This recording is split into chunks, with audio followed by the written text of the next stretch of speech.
He was first elected as Kentucky's Commissioner of Agriculture in 2015 and re-elected in 2019, winning 117 out of 120 Kentucky counties. Before that, he served in the House of Representatives, and now he wants to be your next governor. He's among a crowded field of Republican candidates in the primary. Dr. Ryan Quarles is our guest tonight on Issues and Answers, the Mountain Edition.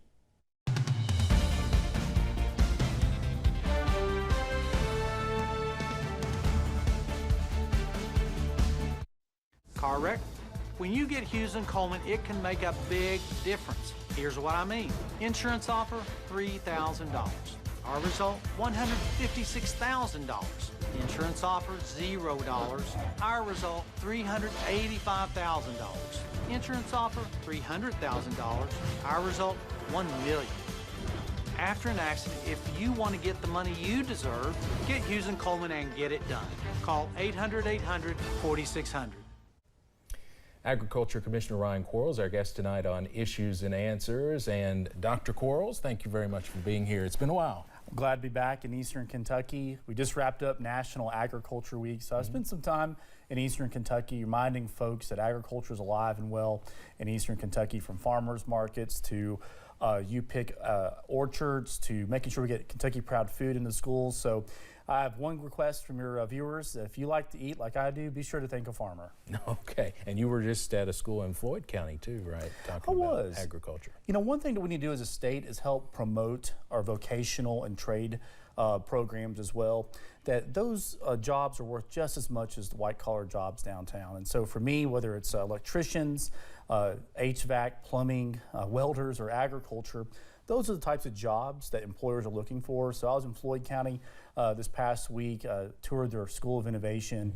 And the neat thing about that is that these kids are getting their hands dirty, hands-on, skill-based training that employers are looking for right now. So they're doing a great job. One thing I was reading about you last night on your bio is that you graduated from Harvard with a master's degree in higher education. I thought that was interesting, and I was wondering what you would be doing now if you didn't get into politics. Well, my heart is in public service. I was really blessed to have two parents that cared. And you know, looking back, not everybody got that. My mom was a public school teacher, spent 30 years in the classroom. My dad continues to farm today, and so I chose public service. And look, I'm in an election right now. I've been blessed to get elected to the General Assembly back in 2010. I've had a lot of fun. I feel like we've improved Kentucky. But for me, I'm a follower of Christ, so you work hard every day, say a prayer, and God will provide which way your life will go. Well, you're now in your second term as Ag Commissioner. Looking back on your two terms, what do you feel is your greatest accomplishment in your time? Well, I think there's a couple things. Number one is that we helped diversify and grow Kentucky agriculture. Farm receipts are at their all-time record high right now, $8 billion. We have a $45 billion economic impact in Kentucky. And agriculture, a lot of people don't know this, is the second largest employer in the entire state, only behind manufacturing. And so we've helped grow Kentucky agriculture with 73,000 farms. Those are a lot of small businesses. We've helped them. Number two, I think we've had a really great imprint of local food and buying local with our Kentucky Proud program while commissioner. We now have at least one Kentucky Proud food item in about 80% of our public schools across Kentucky. So we're trying to connect our farmers down the road with consumers, not only in the school, but in their community as well. But I think the biggest accomplishment is that we went through a lot of disasters, whether it's the floods down here in Eastern Kentucky, and I just visited Letcher County again this past week. We're sending food down there almost every week. Is that we were responsive, whether it's tornadoes out west that decimated agriculture, floods here in the east, contagious diseases like avian influenza, which is causing the price of eggs to go up right now, that our team was responsive during times of need. And the last thing I'd like to just say, that we were just getting started. We didn't solve it. Is that during my terms as Commissioner of Agriculture, we have done something substantial about reducing hunger in Kentucky. Food insecurity is far too high in our state. It's higher than national rates, and COVID made it even worse, and now inflation's causing people to go back to our food pantries. And one thing that I did during my first year in office, and now here we are almost 8 years later, is that we started the Kentucky Hunger Initiative been very active during disaster response, but also during the COVID shutdowns, is that we helped keep Kentuckians fed. But if we're going to help those who might rely on food banks, let's make sure that there's some Kentucky Proud items that are produced by Kentucky farmers in their take-home bags. And so those are 3 things or so that I think, looking back, we did a pretty good job of. It seems like farmers markets, I know we have a big one in Hazard, they've become more important, more popular in the last few years. They have. And when Andy Beshear shut down our economy, which I thought was wrong, a lot of Kentuckians that may have gone out to restaurants had to learn how to cook again, including me. And so a lot of folks went down to the local farmers market maybe for the first time in their lives. And fortunately, we have a brand new one right here in Perry County. We helped fund that one. We helped fund the one in Pike County. And these are more regional markets as well. And so it only adds onto what we think is not just a fad, but something that's permanent, is the local food systems. And farmers markets aren't just about buying food. They're somewhat of a weekend experience as well. Some farmers markets have crafts and goodies. Some of them have live music. It's fun, family fun as well.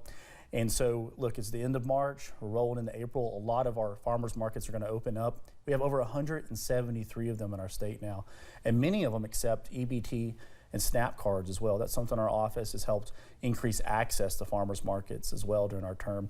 And so I would encourage Kentuckians, if you've never been to a farmers market before, almost all of them are open on Saturday mornings and usually one additional day of the week. Go support your taste buds and support local. All right, let's get into the governor's race. Why did you decide to get in this race, especially with so many others in this race? Well, there are 12 people vying for the Republican nomination. They're all my friends. And I think it reflects the historic nature of this race. There's only 3 gubernatorial races in the entire country this year: Kentucky, Louisiana, and Mississippi. So a lot of people look at Kentucky as the litmus test going into the presidential year. And so my first point here is that I'm focused on nobody's race but my own. I respect Ronald Reagan's 11th commandment, and I'm gonna be friends with these fellow contenders during the primary, and we're gonna be friends afterwards. But the reason I'm running for governor is that we need somebody that unites our state. Partisan politics in Frankfort, I think, are destroying opportunities for Kentucky. Right now, if the governor doesn't agree with you, he sues you. He's suing me right now over the Kentucky State Fair, among other lawsuits. And the way Why? Because he doesn't have control anymore. The legislature passes bills that he doesn't agree with, he vetoes those, and then when there's a veto override, he just sues. That I think that Andy Beshear is used to being a committee of one, and instead of working with others, he thinks that he can be both the executive, legislative, and judicial branch all in one. And the way I was raised is that you should work together. And as a former legislator myself, as a Republican that served in a Democrat-controlled House, I learned that politics should be about relationships, not about beating each other up every day. We should be working together. And that's why I'm running, is that I feel like after 8 years of running the Department of Agriculture, we've cut the budget 5 times, we have reduced the size of government, and we've done it in an effective way. That I think if we can take my leadership style, along with our successes at the KDA, and apply it across state government, Kentucky will be in better shape. We have to remind folks that Andy Beshear shut down our economy, and it wasn't fair. In our small towns across eastern Kentucky, when Main Street was closed, he let the big box stores like Walmart and Lowe's stay open, and that wasn't fair. That's why I challenged him, and because of the work of my office, we kept over 500 Kentucky Proud family-owned businesses open during the COVID lockdowns. We have to remind folks that he kept our kids out of school longer than necessary, and now our test scores have plummeted. And it's nothing to do with the quality of teaching, it's just that he didn't let our kids go back into the classroom as quick as other states. And perhaps the most egregious thing that he did is that he ordered state troopers to go to church on Easter Sunday and write down license plate numbers of Christians, violating our constitutional rights as Americans. We can do better than that. We need somebody that has a track record of consensus building. We see that in agriculture all the time. And I'm going to work with the Kentucky General Assembly and not sue them left and right. Just think about this. When was the last time that we had a chief executive work closely with our Kentucky General Assembly? Imagine the opportunities that have been wasted because of partisan bickering. I feel like I'm the person that can unite us. I'm running an old-fashioned grassroots campaign across all 120 counties. We're bringing a positive vision for the state to the voters leading up to the May 16th primary. I'm proud to be endorsed by 232 fellow elected Republicans. And so I feel like we have some wind at our back. I want to earn the party nomination, but I think at the end of the day, Kentucky deserves a governor that's going to share the credit with people instead of take the credit for everything. Well, that primary will be here before you know it, less than 2 months away now. So how, between now and then, do you plan to set yourself apart from the other candidates? Well, number one, I'm going to be behind the wheel of our truck driving to all counties of Kentucky. I jokingly tell people I'm visiting every county twice and every Dollar General store once. And so I think Kentucky loves retail politics.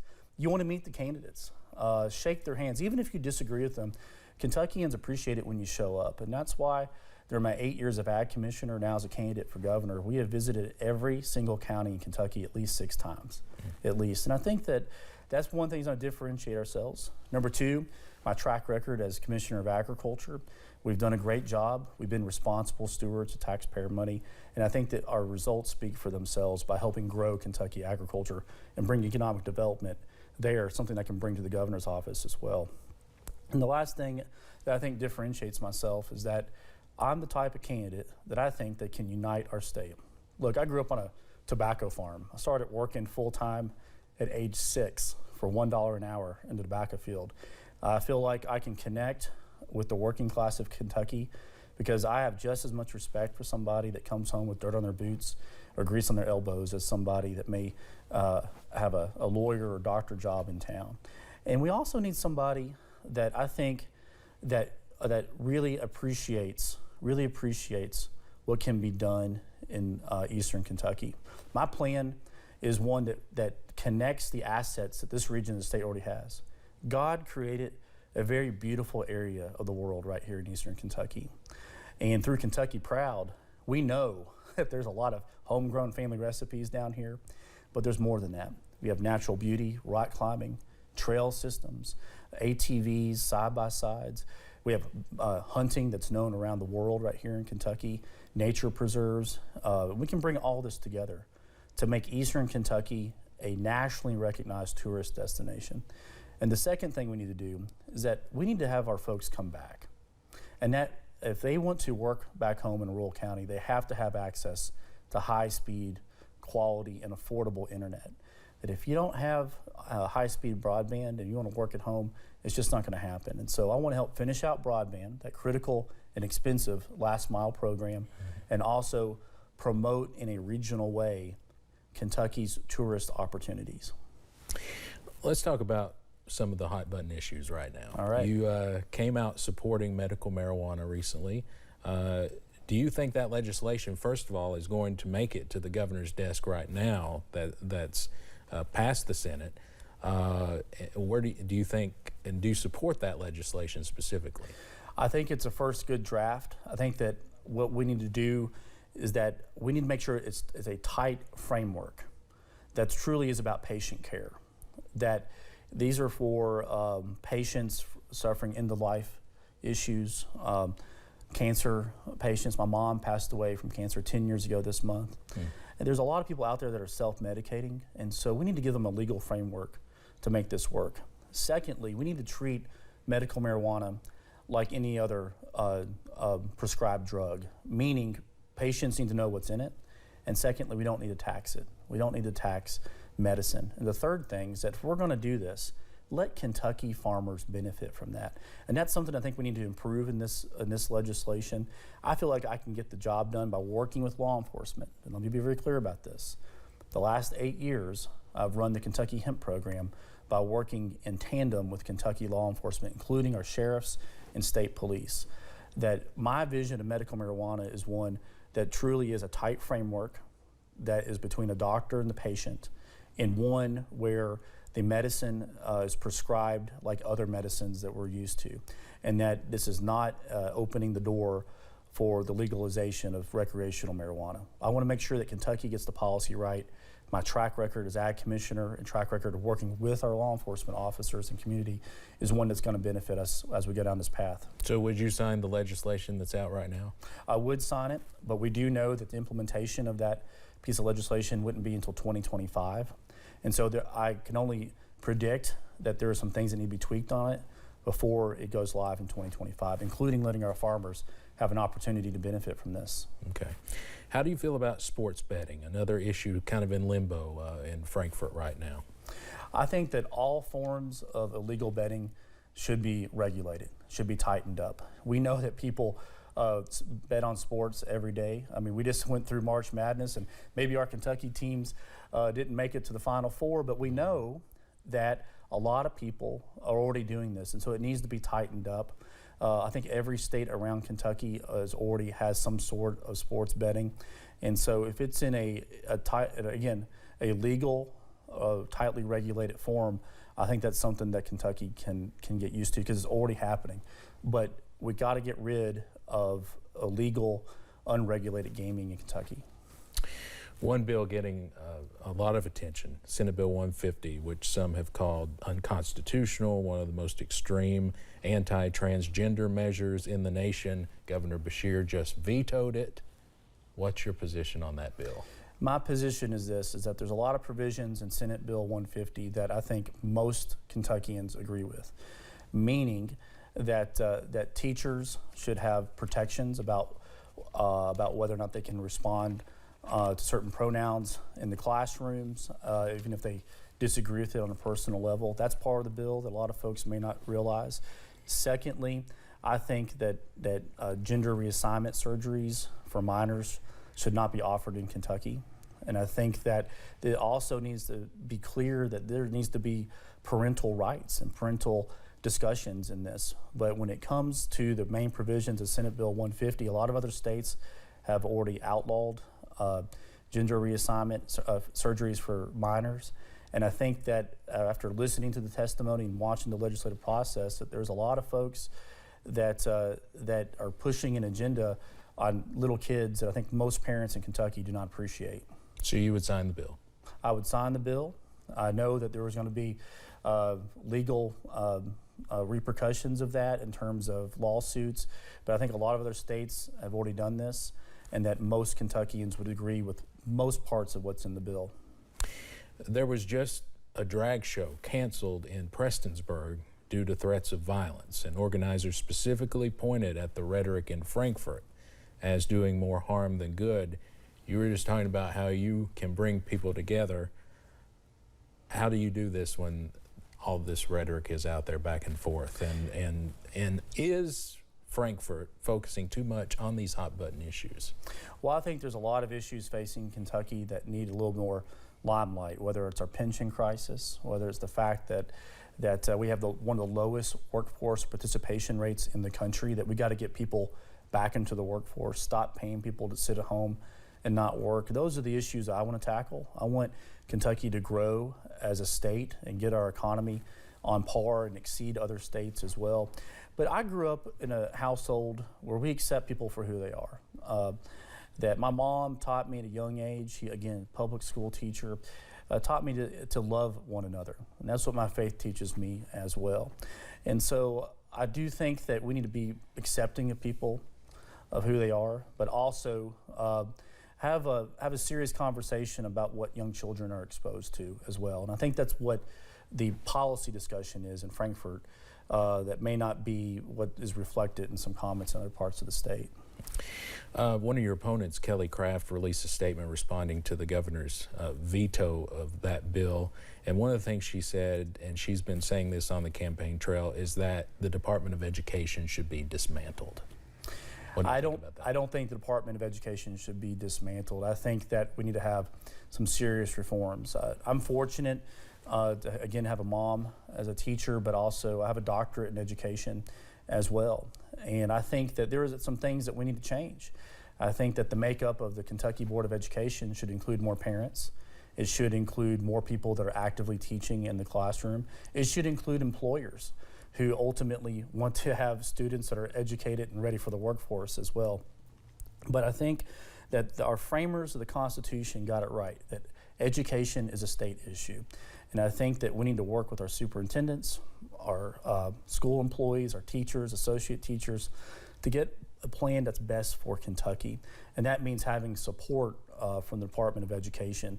And so that's my view on that. And I think that we need to have more emphasis on parents having a say-so and what their kids are being exposed to in the classroom.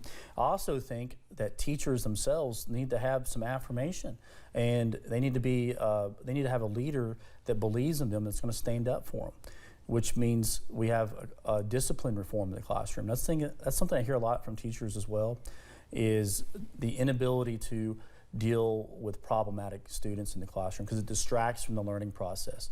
And let's not forget that most teachers are trying to do two things. They're trying to teach our young folks, and they're also raising other people's kids that may not have a great family environment to go home to.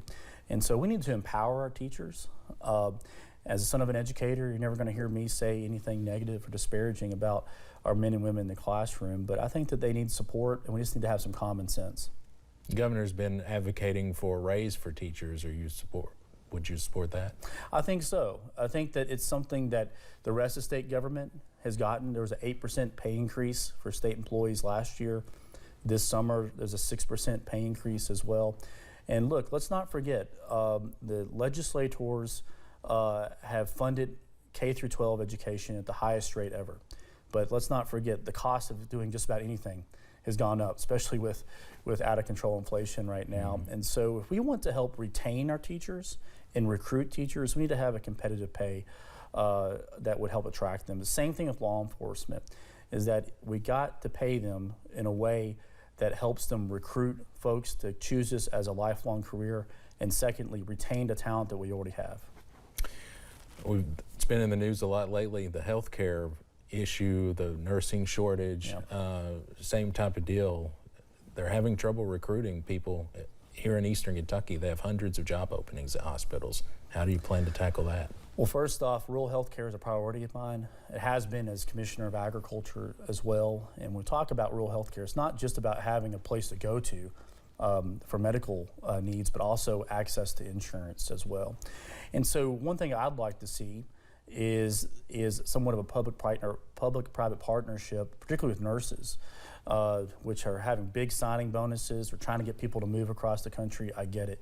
But one thing that I think the medical community has really done a good job of in Eastern Kentucky is helping recruit them straight out of school and having programs that may not only get them to return to rural parts of the state, but also give them incentives to stay there, meaning paying off student loan debt, et cetera, et cetera. But ultimately, this comes down to working with the private sector, working with our healthcare institutions across our state. But believe me, we have a workforce participation crisis beyond just healthcare in our state. And that's something that the governor really has not done anything of. And I think we rank about 48th. Only 56% of able-bodied, healthy Kentuckians age 18 to 65 are working right now. And so we've got to get people back into the workforce. We got to push vocational and trade schools and medical opportunities as well, like the one I saw in Floyd County this past week. And so it's a comprehensive solution to an issue. And so on day one, as governor, we're going to appoint a workforce participation task force with national talent, with people from Kentucky, to get us on track. Because it's not just about benefit reforms, but it's also about encouraging people to get back into the workforce. What do you make of this back and forth right now between Kelly Craft and Daniel Cameron, basically who's been friendlier to the coal industry? Well, like I said earlier, I'm going to focus on nobody's race but my own. And as Ag Commissioner and as a candidate for governor, we promote Eastern Kentucky coal. That coal is the reason why our electricity rates are so competitive around the country. And it's one reason why companies move here. And so whether it's fighting the overreach of the Biden EPA, whether it's on WOTUS or whether it's on the energy sector as well, you're going to get a fighter out of me that wants to encourage energy production here, not just in Kentucky, but America. Just 4 years ago, the United States of America was a net energy exporter.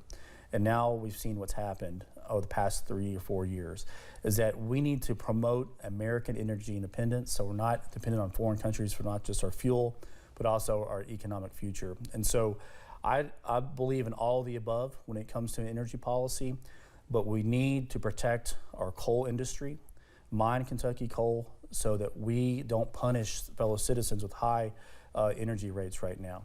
And that's something whether you live in Eastern Kentucky or Western Kentucky, that's something we should all agree on. Do you think Governor Beshear has been a bad governor, and do you think he'll be hard to beat in November? I think this will be the most competitive governor's race in America in 2023. I think that you're going up against a family dynasty. I mean, look, between Steve Beshear and Andy Beshear, that's 24 years of a father and son ruling our state in some capacity. And I think a lot of Kentuckians are tired of family dynasties, that they're ready for something new. And so it will be a tough race in the fall, but I think I'm the candidate that can really unite rural Kentucky and urban Kentucky, because it's not just about Democrats and Republicans. It's about one Kentucky. I think that it's going to be very competitive, but it's been a long time since we've had a governor from rural part of the state. And so I'm asking your viewers to choose the Kentucky farm kid in this race, someone that worked their way up, has some common sense in their head, some dirt on their boots, and let's give a chance to give somebody that grew up working for a living a shot at being governor of Kentucky. We're quickly running out of time, but I wanted to ask you about the flood. Obviously, that's been the big story here since July. How do you feel about the state and federal response to the disaster, and would you have done anything differently as governor? I think it's been completely inadequate what's happened. Now, I know there's a lot of good people out there, particularly our friends and the faith-based outreach response. That's been good. But when it comes to the federal agencies like FEMA, they've been inadequate. And unfortunately, we knew there was going to be a problem, because when the tornadoes hit Western Kentucky, FEMA's not set up for rural America. And when people get denied on claims that you would think are obviously caused by a catastrophic flood or a tornado, our federal agencies are failing us. I know there's a lot of frustration out here, but as governor, I would have challenged President Biden directly to say, look at what's happened to my state. Look at the devastation in my Commonwealth, and be very vocal about it. And that's one thing that you're not seeing out of Andy Beshear, is that he's not willing to stand up against Biden when he's wrong on things. And so for me, as Ag Commissioner, I had my own response. I was in Letcher County this past week as well, helping deliver food. We turned a community kitchen that my office helped fund into a feeding center. We still have people living in tents in Eastern Kentucky. We're better than this. We're better than this. And so I think we could have done a better job. Just about a minute left. What do you look forward to in the last few weeks of this campaign? I look forward to continuing to get out across Kentucky, shaking hands, listening to the needs of fellow Kentuckians. I'm an extrovert. I love meeting people. I love getting things right. And I think a lot of Kentuckians just want to meet a candidate that's willing to listen to them and say, I'm going to return. I've been there for rural Kentucky over the past 8 years as Commissioner of Agriculture. I'm here today as a candidate for governor, and I will be a governor tomorrow and this next year that remembers rural parts of the state, because I think a lot of folks feel like they've been neglected. And as someone that grew up on a rural farm, on a tobacco farm, I know that rural Kentucky deserves more, and that I will be responsive to that. But at the end of the day, I'm a big believer that if you work hard, be smart, and have a positive campaign, and then pray about it at night, that's all you can really do. So I'm looking forward to the next 7 weeks or so. I would encourage people to find out more at ryanquarles.com, and humbly ask for their vote on May 16th. And one thing that we're doing every single week is that we're releasing a bold plan for Kentucky. Each week's a different topic. 1 week was medical marijuana. This past week was about adoption and foster care reform in Kentucky, which I don't think is getting enough attention. And we released a tax plan as well. So just visit the website if you'd like to learn more.